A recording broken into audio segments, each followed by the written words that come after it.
Next, I invite Dr. Manjul from PGI, who will talk about emerging consensus. And I suspect that his consensus is different from Dr. Goel's consensus. So please. You made my job a little easier. Thank you everyone for this opportunity. And I have been given a responsibility to talk not on a disease, but on a philosophy, as Professor Goel says, because of its dynamicity, because of its cryptic natural history, because the complicated classification schemes, and its presentation from being a completely innocent one to the most lethal presentation. So I am here in capacity of a microneurosurgeon and radiosurgeon. I work at a tertiary care institute, which, in a tertiary care institute which takes care of these patients in a multidisciplinary management. So we have more than 30 classification schemes: surgical, radiosurgical, endovascular. A classification scheme is devised so that we can stratify our patients for their natural history, at which particular point of time we should intervene in these patients. And if you have more than 5 classification systems for any disease, that means you still do not know about the disease and you are still trying with it in different schemes because you are not sure about what factors are going to decide it. Are we definitely sure what is better, the disease or the treatment? Are we definitely wise and competent enough to answer each and every question of these patients? And are we medico-legally secure in answering these? There is no definite epidemiological study to know the true incidence of intracranial AVM. It's second only to the aneurysm. And nearly 40% of these AVMs are complex AVMs, either because of its angioarchitecture or its size, and approximately half of these patients may suffer an intracranial bleed during their lifetime. The axiom of rarity shows that the clinical controversy is inversely related to the frequency of the disease, and that aptly applies to an AVM. Whenever a patient reaches to me, I am actually the 4th or 5th person to give a consultation to him. Until he reaches to me, he comes completely confused because of the variety of the opinions he gets. And if he goes to the Google, his psyche changes from being a completely sensitive to a completely resistant person to accept any treatment or any kind of an intervention. Pre-Aruba, we knew that it bleeds at around 4.5% per year, mortality rate of nearly 1% per year, and combined morbidity mortality is 2.7% per year. And this annual hemorrhage risk represents a single element in the AVM natural history that needs to be compounded with the prospective risk of the headache, seizure, psychological burden, and the ischemic events which may happen according to the age and the angioarchitecture of that particular patient. So, an ideal goal would be to do a complete nidus obliteration in the shortest period duration of time, while minimizing the complications of the disease and the treatment, and minimizing the chances of the interval hemorrhage till it gets completely obliterated. If you go with your armamentarium, surgery, when feasible, provides the immediate and the best complete cure. Radiosurgery alone for lesions with the excessive surgical risk, SRS, it is the single most frequently used entity. Embolization, it's to be used less frequently for a complete nidus obliteration because usually it's not achieved, and unless it is very small. As far as the multimodality is concerned, we will talk about it. This is a very famed surgical group which provided their analysis on the surgery, endovascular and radiosurgery in their institute, and the best results could be found in a low-grade AVM for the cure rate of 98.5% in surgery and 75.2% in radiosurgery, but this is a group which is highly experienced in the cerebrovascular surgery. Radiosurgery leads to an elimination of an eventual ICH risk without creating a neurological deficit, but the major disadvantage is the risk of an interval bleed. And the total obliteration reduces the risk of cumulative residual lifetime risk of hemorrhage to 1% or less. The radiosurgical series for grade 1 and 2 shows that the obliteration is achieved in nearly around 75 to 93% patients with a mortality of less than 3% and the permanent radiation-induced complication in around 3% patients. Embolization as a primary therapy is good for a smaller, surgically difficult AVMs that contain few arterial feeders, not many. Cure rates of up to 40% have been reported, but even when it is cured prima facie, there are chances of the delayed recanalization, which remains a problem even for the smaller AVMs. AVMs that could have a high probability of cure, actually they are the small AVMs which are good for the surgery or for the radiosurgery as well, without the risk of embolization related complications. But the deep central lesions with the limited feeders are exceptions where the embolization may play an important role. There are indications for palliative embolization in patients with the large symptomatic with inoperable AVMs, presentation with an acute hemorrhage, to treat specific angioarchitecture features like flow-related aneurysm or ruptured aneurysm with AVM and fistulas. But a palliative partial embolization is not recommended because it does not provide you any benefit in the long term. Like this patient presented with a huge bleed. This was a sort of an AVM in this patient, just an embolization to the ruptured aneurysm has been done, rest of the part is yet to be treated. Multidisciplinary management is indicated when you are dealing with the bleed, steal, or progressive neurological deficit. It aims to achieve the complete nidus obliteration when it cannot be achieved by a single treatment modality. It is as an adjuvant therapy to improve the efficacy and safety profile of the primary treatment modality, and to provide a therapeutic option for the incompletely treated AVMs following unsuccessful single modality treatment. But in 2013, we got Aruba, which told that it's better not to do anything because doing anything for an unruptured AVM is creating more problem. And it created more controversies than answers because of its flawed design, insufficient follow-up, inappropriate representation of your different techniques. As ma'am illustrated, that after that people started looking at the medications for the unruptured, untreated AVMs. These are just the benchmark studies in the animals, and we are yet to see among these drugs, bevacizumab is actually the drug which has been shown the most promising result. We are yet to see if the medication can help in the AVM management. As far as SRS or radiosurgery is concerned and the Aruba is concerned, it had a latency period. SRS has a latency period of 3 years, and Aruba had a follow-up of only 33 months. So Aruba does not help you in deciding or dictating about the SRS. It does not add to your knowledge about SRS and cannot be utilized to counsel the patients about SRS. It only says that within 3 years, AVM with radiosurgery is probably not going to get that much benefit. Post-Aruba, there had been multiple studies because people wanted to know whether really their intervention was bad, and they tried to find out new indications or new reasons for which your patient should be operated, like silent hemorrhage on SWI images. They devised supplementary grades and better clinical trials like Barbados and Tobas. And there had been multiple studies and consensus guidelines on the Aruba-eligible patients post-Aruba. This is the most pragmatic guideline from the European Association published in Acta Neurosurgica in 2017, which shows that AVM is a complex disease associated with potentially severe natural history. Aruba cannot be applied equally for all unruptured AVMs and all treatment modalities. It should be evaluated by an interdisciplinary neurovascular team, and there are indications for treating an unruptured AVM. Balancing the risk of hemorrhage and associated restrictions of the everyday activities need to be done, and there are sufficient indications to treat unruptured AVMs, especially Spezzo-Martin grade 1 and 2 as well. If treatment is indicated, the primary strategy should be defined by the multidisciplinary team with an aim for the complete eradication of an unruptured AVM. And the main factors to be taken into consideration is that your treatment-related severe complication rate should be less than 5%, and the patient's life expectancy and expectation should match with your treatment modality. It has been proven that post-Aruba, actually the intervention has increased for unruptured, untreated AVMs by all the modalities. Then we had Tobas study for these AVMs with the primary outcome of the death and symptomatic stroke. In the surgical arm of the Tobas study, 82% were the ruptured AVMs, 78% were the grade 1 and 2, and they could provide a curative intent in 88% of these patients of grade 1 and 2 with a 21% serious adverse events. Nearly 58% of these patients were pre-surgery embolized, and the complication was much more in patients who had been embolized earlier. The endovascular arm of the Tobas shows that it was curative only in around 30% patients. Complications were 11%, and they give a statement that embolization as a curative treatment for brain AVM was often incomplete, and the hemorrhagic complications were frequent in those patients. From simple coming to the complex ones, it might be complex because of its size, its angio-architecture, so it's a grade 3, subdivisions of the grade 3 and grade 4 and 5 AVMs, when to operate or not. Whether to operate or not, that becomes a question that needs to be discussed. But one thing is sure, there is no role of a palliative embolization or radiosurgery. You need a nidus-free life because patients with the untreated AVMs have approximately twofold cumulative excess mortality at 30 years after diagnosis if you do not treat these patients. If you are going to decide your treatment strategy, it should be on the eloquence, size, deep feeders, venous pattern, diffuseness, and age.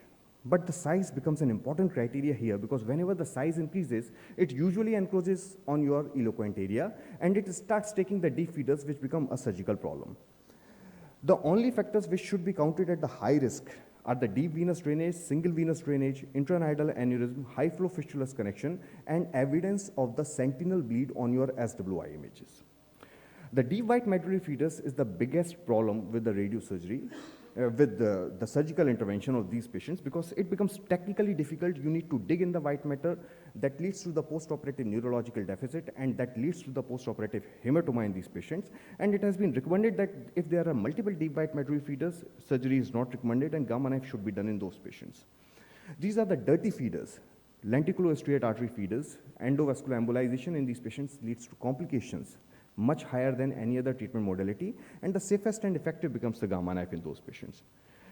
And eloquence is often an indication to withhold surgery in endovascular and a reason to suggest gamma knife radiosurgery. Venous ectasia needs to be carefully evaluated for the presence of an fistula.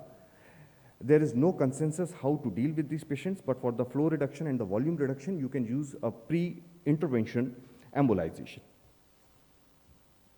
Diffuseness is a bigger problem. None wants to intervene because you injure a lot of brain parenchyma in pursuit of treating these patients. And in these cases, gamma knife doesn't provide a much better option, but it provides the safest option compared to the other modalities.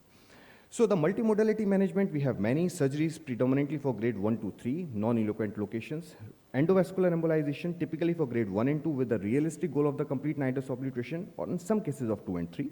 Radiosurgery, you can use it for grade 1 to 3. They are good for any modality, deep-seated eloquent locations, complex AVMs.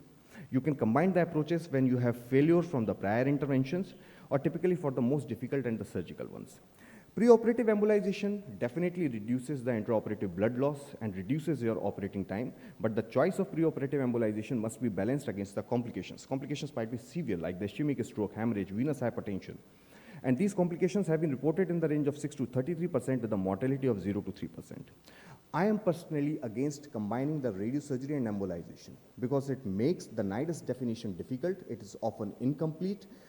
Post-embolized radiosurgery results are inferior compared to the primary radiosurgery. It causes a rapid recanalization and it needs some multiple sittings. There are certain indications where I take their help. What I actually want for the large volume AVMs is a sectorial embolization so that the volume of the AVM reduces and I can treat the remaining part with a very high dose, with a definite nidus definition. But what I usually get is a patchy rough work on the periphery of the AVMs from the multiple arterial feeders, which does not reduce the 3D volume of my AVM, and it fails eventually. And these embolic agents have the radioprotectant values. That's why the post-embolization radiosurgery results are way inferior in comparison to the primary radiosurgery. This is an indication where I combined the techniques. This patient had a huge fistula. I took care of that fistula with an embolization first. In the same sitting, I treated the residual AVM, and this is the complete nidus obliteration in the end of the 2 years. Until unless it's a ruptured intranidal aneurysm or a prenidal aneurysm, there is no need for going for an embolization. Do not jump over it for an embolization. These AVMs are flow-related aneurysm, and when the AVM gets obliterated, the aneurysm goes off in itself. These patients, you can go complex AVMs when you do not want to operate on them, and there are high surgical risk. You can treat with the new techniques like dose fractionation and the volume fractionation, giving to a very good result in a very short duration of time. This is the most robust study done on the 2,500 patients on different modalities, and that provided that the radiosurgery had the least morbidity and mortality. So while obliteration is a useful tool for our ego, the most important thing is the primary outcome to measure should be the modifier Rankin scale, because a living problem is better than a dead solution. And if you still want to operate after knowing all these, then you should first be sure that would you be able to bring out the patient from the theater in the same or the better status? If yes, go ahead with that procedure. If no, then there are other options. And then if you still want to operate, then what is your aim? Is it an AVM eradication or risk reduction? And does your definition of the acceptable complication ranges in the same way the patient's definition? So the paradigm shift has already happened, and we are dealing with these complex AVMs in a multidisciplinary management. Now the problem is the bias in the different techniques. And every person has a bias over here. I have my radiosurgical and microvascular bias. People have endovascular bias. So the science is a predictive tendency in thinking to favor one perspective or other, and biases diminish the accuracy of an observation, but not necessarily its precision. So whenever such kind of debates happen, so if you can recognize the bias in the others, but you think you yourself are immune to the bias, welcome to the blind spot bias. But rationality is not same as the intelligence, and that's why we need to look at the consensus guidelines, because the individual statements by the radiosurgical, surgical, and the endovascular societies, they are actually misleading the statement over here. It's very difficult to imitate the results of the high group, surgical groups, which are providing the good results, but you need to look at the strategies which can give a consistent result for these patients. So do not try to grab every opportunity. It might be a trap with an AVM. You should be aware of your optimal field. This might be an area of eagle, if it is a grade 4, grade 5, or a complex AVM. And sometimes you need a team effort to catch the bird. So the current situation of the AVM management is something like this. You need to have a help of your colleagues. Thank you so much. So Manjul, that was a wonderful, wonderful presentation. What do you think? See, there were many fantastic messages from you about the need for embolization, about combining embolization with gamma knife and combining here and there. One slide which really hit me is the results that you showed about gamma knife treatment. Now, if you are saying the gamma knife results of cure following gamma knife range from 70 to 80, that kind of number. 75 to 93%. 75 to 93%. 75 to 93% results in gamma knife cure from. I will be surprised if anybody else in the world will do any other treatment other than gamma knife. If you can get 90% results, Paritosh, from gamma knife, good. Depends on the volume. So now this 75 to 90%, can you, as Paritosh is saying, about what kind of AVM is 75 to 90 result? And how frequently there is incidence of interval bleeding? Yeah. Sir, if you just take as a blanket statement that nearly around 4% patients have a natural history of a bleed, which we usually take as a blanket statement as an annual risk for a hemorrhage. Though it's a misnomer because that ranges from 0.9% to 34% if you look at the complete spectrum of the AVMs. 4% is actually a misleading one.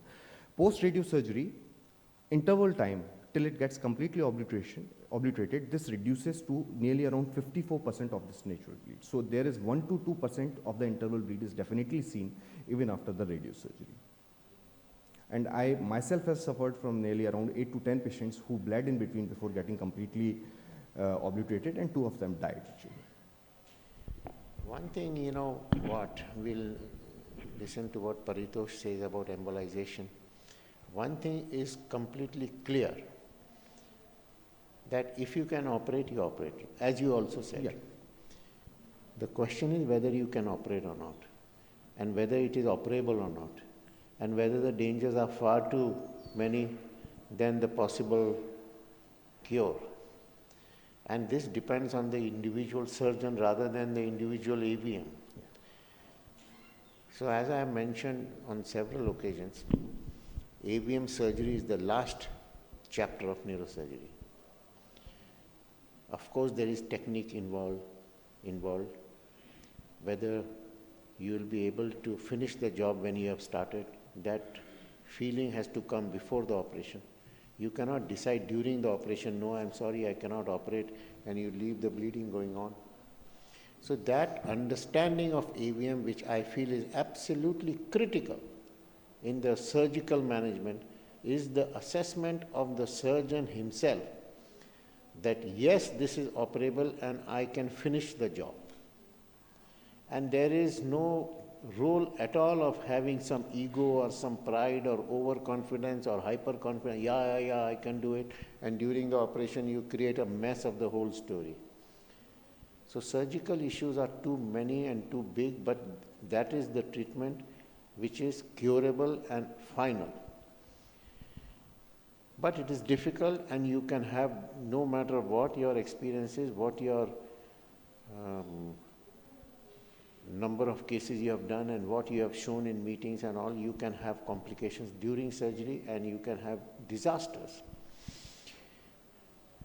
So we are looking for the best treatment, and if you can show that a number of AVMs can be like to the range of 80, on an average 80% of AVMs, if they can be cured by gamma knife or radiation, I think this methodology of treatment has to go on evolving, and as it is evolving, it may just reach 100%. So the role of surgery may just be wiped off. I have 2 questions. One is that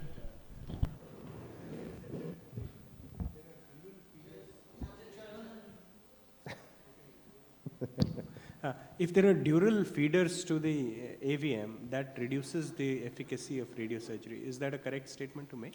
So usually the dural feeders are having some fistula. Fistulas usually have an inferior response to the radiosurgery because their definition. In radiosurgery, the first and the foremost important point is the definition of your nidus. You should know your target. Until you know that target, you can't radiate them. That happens with the dural feeders, that happens with the fistulous connections because fistulous connections are difficult to see even on a DSA. So that becomes a part which sometimes gets missed on the radiosurgery while you are treating because you didn't see it, so you didn't target it. So that becomes a difficulty. So if you are dealing with a mixed bag of a nidus with a fistulous connection, it becomes difficult. And they are very high flow ones.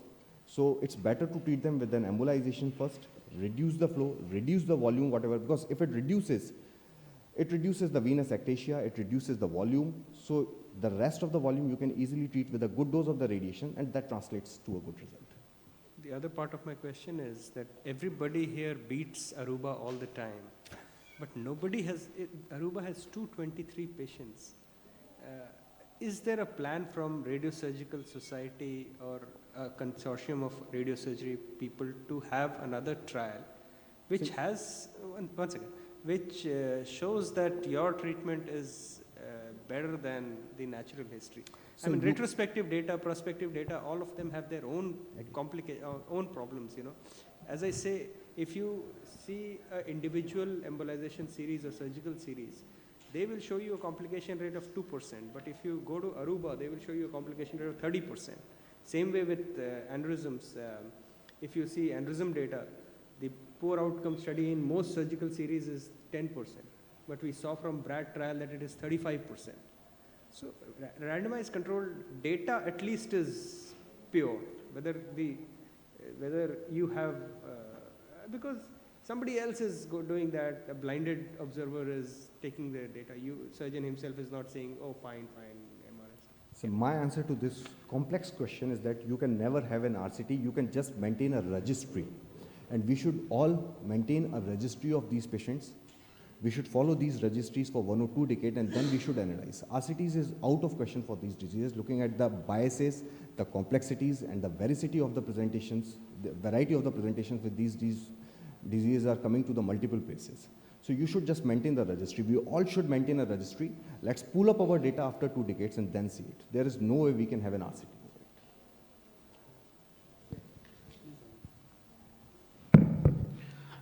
As Dr. Anita has given a concept of compact and diffuse nidus, so I would like to ask Professor Goyal that if what you will see on radiologically and how surgical planning of, if you are deciding that surgery is the treatment, how it going to change that?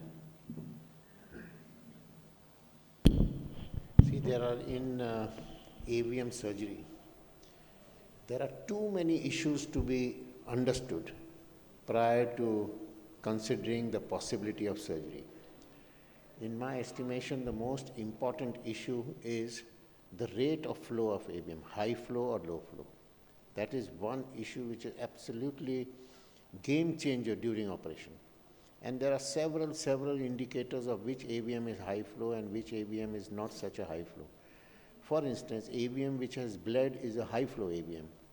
AVM which has aneurysms here and aneurysms there are high flow AVMs. AVMs which have multiple large feeders and large veins, venous drainage are high flow AVMs. AVMs which have patients which have severe headache are high flow AVMs. So that is one flow, and that flow is it is important for the surgeon who is going to operate to go to the angiogram suite and see the angiogram being done. And he can see the degree of flow in the AVM. So that is, in my estimation, number one issue. The second issue is about the diffuseness of the AVM. Now, diffuseness of the AVM by definition is a compact nidus, means there is nothing, brain is not there between the AVM vessels. But what happens is there are so many large arteries, so many large veins draining, so the adjoining area looks like the whole thing, there are multiple vessels and the whole thing looks like a diffuse kind of nidus because there are many arteries, many veins draining and the whole thing looks like diffuse. But basically in surgery you have to attack the nidus and take the surrounding vessels. I didn't exactly understand your question about what you were asking, tell me. Sir, I I was asking that in case of diffuse nidus, the extent of resection, you were talking about that the large vessels. So should we hit on the compact nidus or should take out the surrounding vessels also? That is what I'm See, asking. the thing is, surrounding vessels are actually not the surrounding vessels are the feeders or the drainers. This is my understanding. They are not the part of the nidus. And when you are removing that, feeders and drainers have to be removed, and the nidus has to be removed. You got my answer? So as to the diffuse concept is, So a lot of times neuroangiogenesis happens around the AVMs. Those things should not be targeted. If you can see a compact nidus here, that nidus spot should be kept, you can keep resecting till the vein becomes blue. If you keep chasing the neuroangiogenesis, which is often there outside a largish AVM, then you will never complete your job and you will resect too much of a brain tissue. So the compact part which is there, where you keep on doing it till the vein becomes blue and get ahead. So that's probably what is May I just add on to one point in this, Miss? This angiogenesis is a complication of your endovascular interventions also. Because endovascular interventions increase the expression of the VEGF, and sometimes you create a disaster out during an angiogen with the embolization in these large volume AVMs in the long term. Excellent talk, Dr. Manjul, as always. I have just a few small vexing questions that I have personally encountered about the radiation-induced adverse effects, like the cystic changes that are encountered in some patients, and we are out of treatment options sometimes. So what is your take on that? So there is always a dark side of the moon, and that applies to the radiosurgery also. So if you look at specific complications related to the AVM, one is the cystic change, which happens in around 0.4 to 2% of the patients, especially for the previously ruptured ones. When it happens, it's the same sort of an VEGF overexpression. They usually need a surgery because they remain resistant to the bevacizumab, your steroids, pentoxifylline and the vitamin E treatment. And if it is creating a mass effect, you need to operate on them. I personally have operated on two of these patients. That's a difficult game, and you cannot predict which one is going to have a cystic degeneration or not. Usually, if you make a tight plan, just confining to the nidus, these chances of the cystic degeneration are less. If it spills into the surrounding brain parenchyma, there are chances you may have it. Second is a radiation-induced complication. So, a radiation-induced complication in the form of steroid-resistant edema. Again, if you are irradiating a very large volume in a single session with a good dose, then there are chances of edema, and these patients may need further treatment with pentoxifylline, vitamin E, bevacizumab, and rarely in cases with surgical intervention if the edema remains non-responding to other kind of an intervention. The third complication is which we usually take into consideration for the younger patients, that it may cause a radiation-induced carcinogenesis. That risk has been reported in nearly around 0.1 to 0.01% patients, and that usually takes 3 to 4 decades time. Overall, the literature shows that the risk is not different from the general population, and that's really not a risk if you consider the long cohort. Do you resect the radiation necrosis? Sorry? The radiation necrosis that is sometimes at the root of the edema there. Yeah. If it is creating a mass effect, yes, I remove it. Okay. Very insightful presentation, Manjul, as always. I have two questions. First is, what is your preference for grade 4 and grade 4 or 5 AVMs? Do you like to do dose hyperfractionation or do you like to do volume fractionation? Which one you prefer these days? That's a little custom tailored approach at PGI, as we discussed earlier about it. So there are studies after ICON, the dose fractionation is much more in practice. Before it was the volume fractionation. So the comparative studies of volume fractionation versus dose fractionation have shown that the slightly better obliteration rates with the volume fractionation compared to the dose fractionation, but the mean interval bleed till it gets completely obliterated was nearly around 1.5 to 2 times higher with the volume fractionation schemes. So there is no consensus in the literature whether it should be volume fractionation or the dose fractionation. Why was the dose fractionation preferred in our scenario was that the people have to pay twice or thrice if we go with the volume fractionation, and people usually do not come for the second round of the treatment. So it was the brainchild of Dr. Mukherjee when he started it, And we had beautiful results with very acceptable complication rate of nearly around 3 to 4% radiological complication rate, with the dose fractionation with the grade 4 and 5. So personally, coming with the icon, like you have an icon now, so I think the dose fractionation would be the one which you would prefer more, because the chances of interval bleed are definitely less with the dose fractionation scheme. Okay. But I can't give a blanket statement that this should be done. Yeah, more or less it has to be tailored to each AVM morphology. And my second question is, do you use DSA for target delineation in AVMs, or have you tried delineation on the basis of MRI alone? I prefer combining the two. That Okay. makes me more confident, and that gives me the definite nidus definition, which sometimes becomes difficult with an MRI, especially for a grade 4 and 5 AVMs. So I usually always prefer to get a DSA at the time of the treatment. Before treatment also I get a DSA for knowing, for sitting with my team to look what are the weak points in that AVM, should we need to take care of those ones before radiosurgery. And mostly I'm more confident and comfortable if I have a DSA.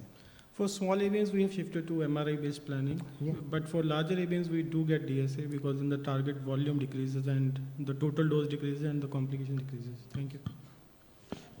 Thank you, Dr. Manjul. Thank you so for much. an excellent discussion and talk. Thank you. Thank you. So now I invite